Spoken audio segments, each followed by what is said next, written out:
Today I'll be showing you how to set up a new employee equipment type.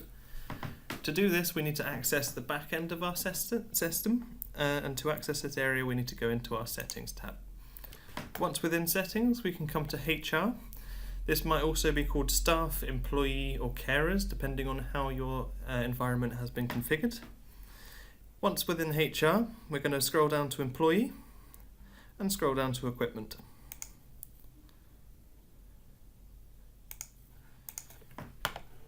Once within our equipment area, we need to add a new equipment type. To do this, we need to press the plus button on the right-hand side of the screen. Then we're greeted by our data entry page. The example today, I'm going to use ID badge.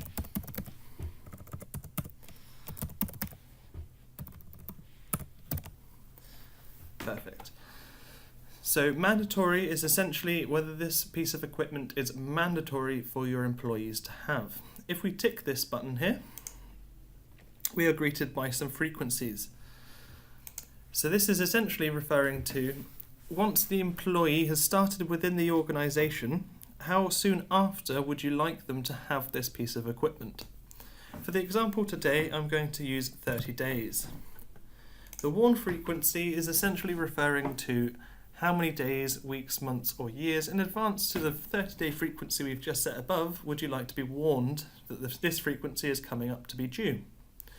For the example today, I'm going to use 7 days. Our renewable tick box down here, if this is a renewable piece of equipment, this is where we would need to tick. If we tick the button, we are now greeted with some new frequencies. The renew frequency is essentially just referring to once the previous equipment has been issued out to the member of staff, when would this need to be renewed? For example of ID badge, I'm going to set this as 3 years. This is just simply to ensure that the photo on the ID badge is kept up to date and in accordance to the employee's appearance.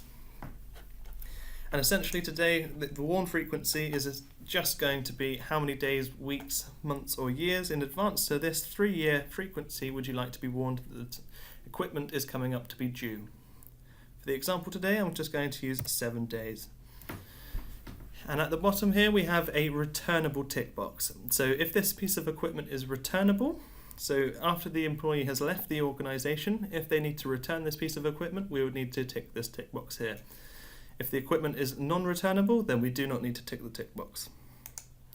However, for ID badge, I'm going to tick returnable. To save the record, we simply need to press the floppy disk in the right-hand side of the screen, and we'll save the record. Once we click Save, Employee Type Details tab at the top of the page becomes available to us to access. Going into this record, we're simply going to select what type of staff does this piece of equipment relate to. For the example today of ID badge, I would presume only care staff are required to have this, as management and CEO and office staff probably won't be going out to deliver care calls and they may not require an ID badge to do this. So I've unticked all of the employee types that it may not apply to and left care staff ticked. To save, floppy disk in the right hand side of the screen. Now that we've created our new equipment type of ID badge, you can now see that it's actually joined the rest of our equipment within the list available. This is how to set up a new employee equipment type. I hope this video has been of some use. Thank you.